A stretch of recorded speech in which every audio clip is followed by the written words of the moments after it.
আসসালামু আলাইকুম বন্ধুরা। আইলাম আমরা গ্রামের মাঠের মধ্যে, যেখানে ছোটবেলায় অনেক স্মৃতি জড়িত রয়েছে। এখানে এখানে ফুটবল খেলাইছি দীর্ঘদিন। গ্রামে না থাকা এখানে আর আসা হয় না। আজকে বিকালকে ফাঁকানি অবস্থা এখন আইলাম। আমি আপনারা দেখাই, এখন দেখবেন আমরা গ্রামের ছেলেরা কিভাবে এখানে ফুটবল খেলে। দেখো গা বন্ধুরা, আপনারা এই যে ছেলেরা এখানে ফুটবল খেলে, এই মাঠে আমি সময় খেলাইছি, প্রচুর খেলা খেলাইছি। এখনো আমরা গ্রামের মধ্যে সবচেয়ে যে বড় মাঠটা, এটা বড় মাঠ। এই মাঠে এরিয়া দেন কত বড় এরিয়া, এত বিশাল মাঠ। একটা গ্রামে মিঠে থাকতে পারে, থাকাটা অসম্ভব ধারণা বলে মনে হয়।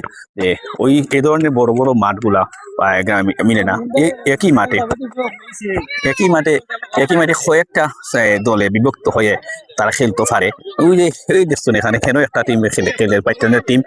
এই যে এটা হলো মেইন মাঠ, এখানেও একটা একটা টিম খেলাইতেছে। আর ওই যেখানে একটা একটা অংশ মেইন মাঠের আরেকটা অংশে আরেকটা দল খেলাচ্ছে। আমি আশা করছি আপনারা স্ক্রিনে দেখতে পাচ্ছেন।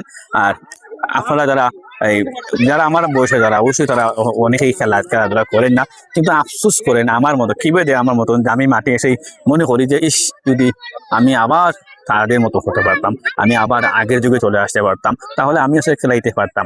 একটা কথাই আছে না, যে ইয়া লাইতানি কুনতু তুরাবা, আর বলছেন হায় আফসোস যদি আমিও ওদের মতো মাটি হয়ে যেতাম। তাহলে আমারও আজকে আইডিয়া হলো, যদি আমিও আফসোস করে আমি ওদের মতো তরুণ হয়ে যেতাম, তাহলে এই মাঠে আমি আবার খেলাইতে পারতাম। বন্ধুরা, ভিডিওটি ভালো লাগবে শেয়ার করে দিবেন। এইটা হচ্ছে আমাদের কুশাখালী ঐতিহ্যবাহী গ্রাম।